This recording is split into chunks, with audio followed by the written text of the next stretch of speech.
Fala meu povo, meus amigos, tudo bem com vocês? Espero que vocês estejam bem. Eu tô ótimo demais.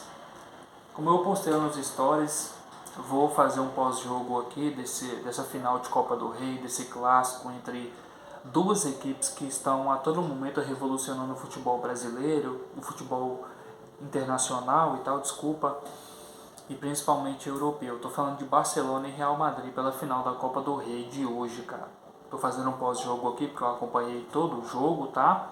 Acompanhei os jogadores, temos números aqui nas minhas mãos, tá? E eu vou destacar os jogadores que jogaram melhor, as estatísticas do jogo e tal. E por aí vai. Primeiramente, deixe o seu like, comente, compartilhe e tal. E me siga nas redes sociais. Eu vou tentar deixar o link aqui embaixo, tá? Se eu não conseguir deixar o link, né, que é uma coisa simples, né, de colocar, mas se eu esquecer, você pode me seguir lá no Instagram, Josimar_9991, tá? E você pode me seguir lá e me acompanhar para as minhas novidades e tal, com o meu dia a dia. Eu vou postar algumas coisas de futebol lá e tal, e é para isso que a gente vive, é uma coisa que a gente gosta demais. E vamos voltar para o jogo. Barcelona e Real Madrid foi um jogo que começou às 5 horas pela Copa do Rei e tal. Começou ali com o Barcelona pressionando muito bem, o Real Madrid mal passava do meio de campo e tal, é isso mesmo, não passava do meio de campo, e foi assim 90% do primeiro tempo, cara. Com as estatísticas ao todo foram 22 chutes contra 15 do Real Madrid, chutes a gol foram 9 contra 7 do Real Madrid, né? O Barcelona deu 9, o Barcelona deu 7, posse de bola, Barcelona 60%, Real Madrid 40%, passes 670 contra 453 do Real Madrid, então foi uma diferença de 233 passes, acho que foi mais ou menos isso daí. E a precisão de passes, né, que foram passes que criaram chances de gol, foram 88% do Barcelona, enquanto foram 80% do Real Madrid. Faltas foram 23 do Barcelona contra 4 do Real Madrid e tal. Cartões amarelos eu não vou falar muito, foram 4 do Barcelona e 3 do Real Madrid. Acho que foi muito a ter cartão por conta das oportunidades de gol, da forçada da barra do Rafinha, do Mbappé ali. A do Mbappé foi até justa, tá? Eu acho que se fosse dentro da área ia ser pênalti com certeza, porque o De Jong puxa o Mbappé e o Mbappé ganha cartão amarelo aí. Impedimentos foram 7 do Real Madrid contra 2 do Barcelona. O Flick é muito inteligente nessa questão de posicionar o sistema defensivo quando ele não é vantagem, para poder meio que fazer gol e tal. Então o Flick posiciona muito bem e o Barcelona meio que perde as oportunidades não só no embate direto, mas como no impedimento. Então, quando se trata do Barcelona, por exemplo, não conseguir chegar a tempo da marcação, o Flick tem essa estratégia de jogo que é poder impedir o jogo, e foi isso que aconteceu hoje contra o Real Madrid. Se eu não me engano, foram um gol invalidado por conta de impedimento e um pênalti, tá? E um pênalti. Então o Barcelona é muito bem nisso aí. Sobre o número de faltas do Barcelona, foi quando o Mbappé partia para cima, buscava o contato, tentava forçar um pênalti ali e tal, e daí o Barcelona fazia falta ali, né? Só que era sempre fora da área. Teve um pênalti que foi anulado, só que na questão de passes o Barcelona é superior, e é um reflexo direto sobre a visão do jogo do Flick, né, que conta com um tridente imbatível do Barcelona e com alguns mecanismos e engrenagens fundamentais do meio campo, que é o Pedri, De Jong, o Dani Olmo e tal, e é absurdo, cara, assim, é incrível. Os gols, começou com o Pedro, com a assistência do Yamal, que é muito característico de vir por dentro da área. O Yamal estava rabiscando a todo tempo no meio de campo ali. Esqueci o nome do lateral, cara, do novo lá, que tá no Real Madrid, bem novo mesmo. O Fran Garcia. O Fran Garcia estava tendo muita dificuldade de marcar o Yamal, estava muito agitado. Mas é muito admirável você ver um cara que é revelação tá marcando o Yamal em um clássico assim, cara. Ele teve uma dificuldade ali, mas o Yamal meio que acabou meio que construindo para cima dele ali, não humilhando, mas acabou criando possibilidades para poder dar assistência para o Pedro e marcar o primeiro golaço. Depois o Yamal virando com uma assistência incrível para cá do meio de campo para lá. O Ferran consegue tirar do Courtois e marcar o segundo gol do Barcelona, o que tira a diferença do placar do Real Madrid, tirando o Real Madrid da vantagem. E o Koundé aproveita ali uma bola do Modric e empurra a bola para o gol para sacramentar a vitória, faltando apenas acho que 4 ou 3 minutos para o juiz dar o apito final por fim das prorrogações. Então o Koundé chega e salva e evita que vai para os pênaltis, e o Barça, felizmente, né, ou seja, para os jogadores e tal, pelo reflexo que vem tendo da temporada, consegue ser campeão. Por outro lado, cara, você tem o Bellingham, que faz um jogo extraordinário, dá passe para o Vini, dá passe para o Bellingham, cria possibilidades de jogo ali, onde o Real poderia virar.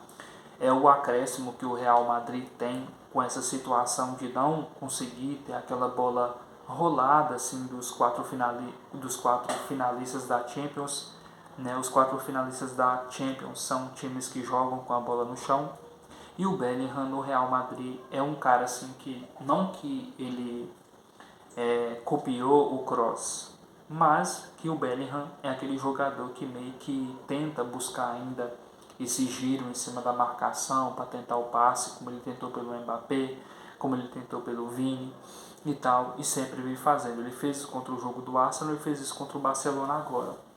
E para mim o Bellingham foi um dos melhores em campo hoje, cara, com certeza. O Koundé não foi só pelo gol, tá? Tipo assim, voltando ao assunto do Bellingham, o Kroos sai, mas o Bellingham consegue dar uma consistência no meio de campo ali para poder cadenciar a bola, tirar o peso dos atacantes, não deixar que o Vini e o Mbappé sejam os únicos a decidir. Mas ele é aquele cara que tira o peso desses caras, cara. Então quando esses caras estão sem criatividade para poder atacar, o Bellingham tem criatividade para poder botar a bola para eles na cara do gol, tirando um peso, uma preocupação das costas deles, que é evitar para poder pegar a bola e vir agredindo, tá? E cara, assim, o Koundé hoje foi uma coisa de maluco, tá? Ele é muito consistente, ele volta para defender, ele ajuda no meio de campo, ele ataca, ele sabe o tempo de bola muito bem. Ah, mas o Tchouaméni fez um gol em cima dele, cara, fez, mas isso não tira o mérito dele, não só ser constante nesse jogo e carimbar com um golaço no final, para confirmar que ele tá lá e ele jogou bem, mas como também ele faz ótimos jogos, cara, desde o início dessa temporada, e faz ótimos jogos desde a temporada passada.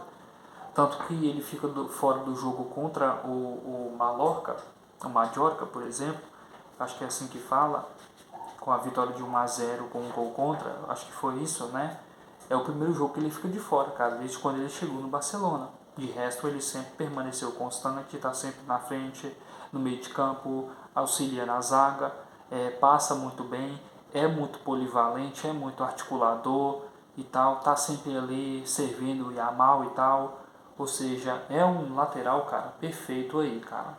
Talvez ele vai brigar para estar entre os melhores defensores dessa temporada. Não só por não é por ele não está sendo carregado pelo time, mas ele está sendo das engrenagens principal ao lado de Pau Torres no sistema defensivo ali e tal, cara. E o Ferran Torres, sobre o Ferran Torres, cara, ele é um atacante que pode jogar de centroavante e ele entra, cara, sem pressão alguma.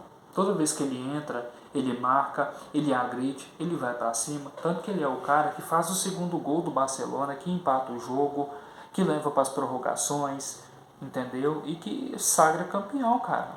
Não é só que ele fez um gol milagroso, mas toda vez que ele entra, ele faz gol. Ele constrói jogadas. Como ele não é à toa que ele foi eleito o melhor em campo hoje. Eu acho que há dúvidas entre ele e o Yamal, mesmo que o Yamal dá 2 assistências e tal, mas ele é muito polivalente no sistema atacando. Entendeu? Ele vai muito para cima, ele agride o tempo todo e tal, ele é muito rápido, diferente do Lewandowski, que é mais letal do que rápido, mas ele pode ser letal e ele é muito rápido também. Então eu acho que o Barcelona não precisa estar com essa busca excessiva de centroavantes por lugar do Leva. E por outro lado, cara, o Courtois, ele foi milagroso hoje e ele é uma das peças fundamentais do Real Madrid, não só para essa temporada, mas para outras temporadas recentes também, cara. Assim, salvou o Real Madrid inúmeras vezes e hoje faz algumas defesas cruciais. E se não fosse isso, talvez o placar teria sido ampliado mais cedo, favorecendo o Barcelona. O Mbappé entra, faz um gol de falta e aquece o jogo e o Barcelona começa a permanecer mais no ataque com mais constância e tal, por conta da sua rapidez, da sua busca de contato que lembra muito o Suárez, tanto que ele crava um pênalti impedido, se eu não me engano, tá? E ele faz o gol de falta. Ele próprio crava a falta e ele próprio marca o gol de falta. Então ele tem muita diferença nesse jogo aí que fez o Real Madrid pelo menos buscar um empate. E por outro lado, o Vini também agrediu muito pela ponta esquerda, buscou o tempo todo atacar e tal, mas infelizmente você tinha um sistema de ataque do Barcelona ali que estava triangulado o tempo todo ali. Eu acho que ainda assim o esqueci o nome do cara, é o. Como é que é o nome do zagueiro lá? Assim, ainda deu muito espaço, tá? O Kubarasi e o Inigo Martins para poder dar o passe ali, tá? Acho que eles poderiam fechar aquele espaço, mas eu acho que são jogadores novos e tal, tem um futuro todo pela frente e já provou o que tinha de fato para poder provar aí, cara. Então, eu vou ficando por aqui. Um grande abraço, até a próxima e que grande mérito do Barcelona e tal, que é o reflexo da temporada que vem fazendo e se não chegar a tríplice coroa, tá? Então deixa o seu like, deixa o comentário, compartilhe e faz aquele mesmo esquema que eu falei no início do vídeo. Um grande abraço e até o próximo vídeo, porque o tempo aqui está acabando por conta da memória do celular, tá?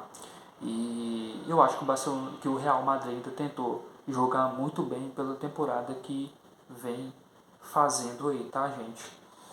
Mas de qualquer maneira o Ancelotti não irá permanecer e talvez é um abraço para nós que está precisando de um técnico bom na seleção brasileira. Um grande abraço e até a próxima, tá, pessoal?